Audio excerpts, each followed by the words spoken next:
It's This me. is Abe Friedtanzer from Awards Buzz. Very excited to be speaking with Chris Andrews about Bring Them Down. How are you, Chris? I'm very well, thank you. How are you? Good. I had the chance to see this film in Toronto, and it's nice to be able to revisit it now, although I'm not sure nice is necessarily a word I will use to describe this film. I'm curious about the origins of this story and how it came about for you. I mean, I was writing a script, which was going to be my first feature film, which was too expensive, and I was thinking about to try to find a different idea. And I was walking in the Lake District in Cumbria, and it's this beautiful landscape, and it was kind of underutilized in the British film industry. And as I was walking, this shepherd walked out of the mist, and he seemed like this sort of singular kind of this singular character, like a man with no name. So they had this space and this person, and then at the time I was playing with kind of biblical stories and twisting them around and inside out, and so I took the parable of the Good Shepherd and just thought about what would happen if, while you're trying to save this lost soul, someone came and rustled your flock. And it was that really, and then trying to write a revenge thriller, which I adore the revenge thriller genre, especially the sort of 70s American movies. But there was this like idea that there was a good guy and a bad guy, and a right way and a wrong way, and I just wanted to make something which was more human, about human beings. So that kind of allows me to sort of play with the genre and underscore it a little bit. It's interesting to hear you talk about it, in biblical terms. And I'm curious, was the story always set in modern times, or did you consider doing it sometime where technology wasn't as much of a factor, even though it's still not very present here aside from car and other things?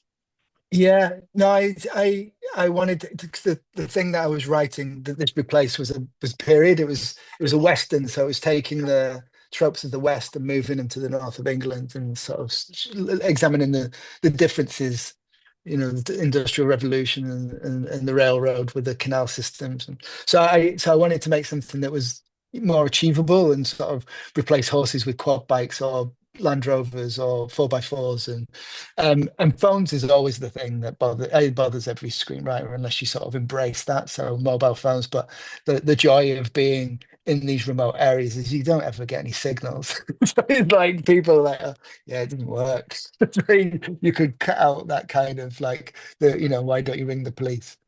Because my phone doesn't work, and that's why I deliberately smashed a phone in the scene so that we didn't have that conversation.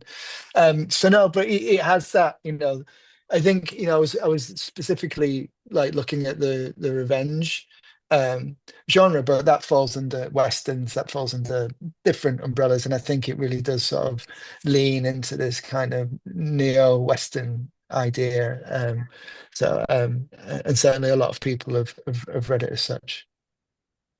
Is there a pull to try to find some sort of light when you're making a film like this, or is the point that this sort of you descend into the darkness of the revenge Yeah, thriller? yeah, I mean, I think that the darkness of the revenge thriller is kind of, is kind of seductive, and those are those films that feel quite make a commentary on where we're at, and the darkness that we're sort of living in are really are films that have stuck with me. If you look at Taxi Driver and films like that from the 70s, and so, we were looking at this idea of war and what it takes to stop a war once you've started one. But I do find it funny, and it's kind of interesting. Is like some audiences are completely overtaken by the darkness and the seriousness of in which we take the themes, and that's amazing. And and it doesn't push them out, but they're kind of on that ride, and their knuckles are white. And other audiences, once there's some moments in there that are funny, and I think they're funny. The way that they communicate, the way that they swear at each other and call each other names, and there's a specific scene which was written to be funny about could you go and live somewhere else? Um, if an audience laughs and the permission is given to laugh, then it becomes a bit lighter, and they kind of laugh in different ways because they're uncomfortable and because of the absurdity of the violence, which it adds another level to what we're discussing. So I did put humor in there, and it just depends on the on the room where, and who was watching it and how they got there and how they're feeling, what they're I guess what they're bringing with them too. Well, Barry Keoghan and Christopher Abbott have been working a lot lately, but I think when I go back to their formative roles, for me, I think of The Killing of a Sacred Deer and Sweet Virginia, which are both Yeah. very, creepy, focused turns for each of them. What did you know them most from, and what made you think that they were right for these parts? Um, uh, Barry was from 71. Um, I'd seen him in Love and Hate, but 71, I saw him and he kind of just leapt off the screen. I saw him in the theater and I was like, he's really special. He's got something that, I mean, it's a brilliant cast. There's like really good performance in it, but he was really, for a young boy, he just felt like he was from that place. And the same, Chris was Sweet Virginia, and I can't remember, gone blank. The Joel Edgerton movie. They come at they come at night, and then Marcy May, Marlene, and loads of stuff with Chris. He just sort of like Chris is like I've seen everything that he's in. I'd seen him. I think that was the first place I wasn't. I've never seen Girls, which he probably is relieved about. But I remember in Mason Marlene was the first time that I saw him, and I was really kind of captivated by him. I thought it was really specially sort of like just drew my attention, which is really special when you just kind of like settling on somebody and like something going on there. And so everything that came out, I was watching him. And when we had the conversation with like who would you really love to play this Irish speaking shepherd? And I said, well, Christopher Abbott, that the guy from Connecticut who's never been to Ireland. And nobody laughed because he's got that ability to just become, and he makes such interesting choices as an actor. He's always like he's just sort of in different places. And I find the idea of somebody who's like that really quite fascinating, and whatever he's in, um I just haven't I'm completely convinced that he is that character, and that's kind of what draws me to him. I think he's exceptional. Here in the US, we don't get to see Colm Meaney quite as often these days, and that's always a welcome treat. What was it like getting him for this role?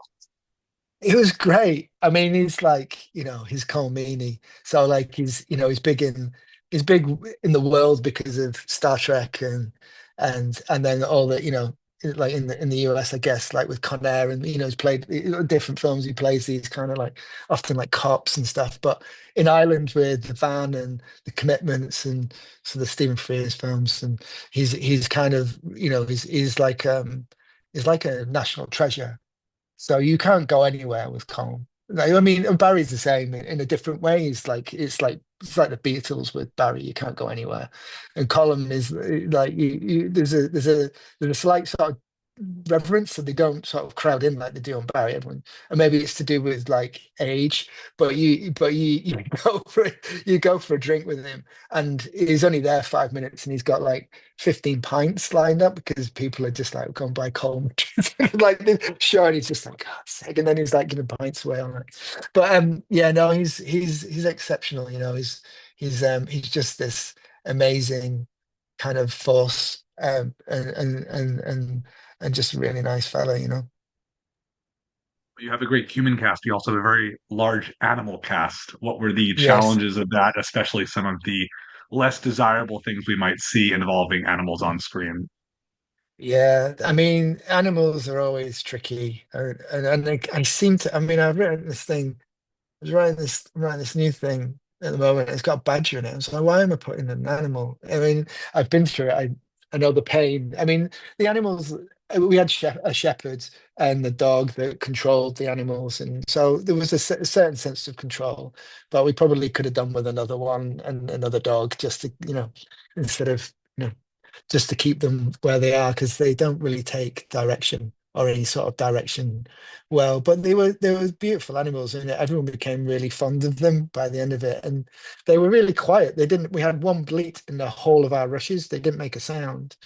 So it was really nice. And then we didn't really like once we were into the more gruesome parts of the story. It was puppets and and kind of like handmade sort of for like deep background, like these sort of like handmade chicken wire and fleece after the big sheared fleeces and milk cartons and lots of sort of tricks. So that came with a different set of problems of like how do you turn these fluffy kind of like cartoony like Shaun the Sheep like puppets into something that feels visceral and real and allows the audience to sort of suspend their disbelief and fall into it. So that was puppetry and a lot of VFX to kind of like bring them to life with bellowing their chests and put light in their eyes and breath out of their mouth. But I wouldn't advise anybody unless you've got a lot of money to do it with sheep or dogs. You mentioned the different responses audiences have had. I'm curious if there's anything that you've heard from people who have seen it that really surprised you and is not, how you expected people to digest this film. Yeah, I was like one person said that I my film hurt their u uterus. Um, Another person said that it like gripped their stomach, turned their stomach in knots, like felt like someone's constricting their stomach. Um, you know, strangely enough, I mean, we've had it like it's quite although you don't see very much, it feels quite extreme.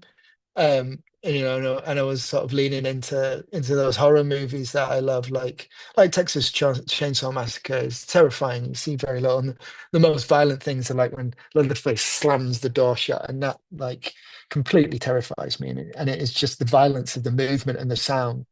Um, and so we were sort of leaning into those kind of ideas, but weirdly, we did a test screening when we were sort of midway through the edit, and we played in Ireland. There was 100 people, and like we had a fair few people walk out, and it was definitely like sheep puppets, like like fluffy sheep puppets with no VFX and no sound design. So that was kind of like really interesting to think about the power of image and suggestion and how people were really sort of like falling into the story.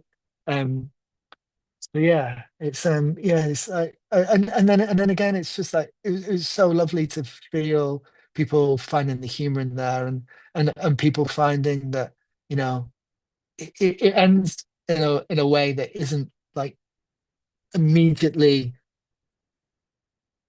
obvious that there is an idea of hope, but the idea of the conversation is one of hope. There's hope for all of us, no matter how far we go, if if we're able to sort of examine the way that we behave and respond in an appropriate way.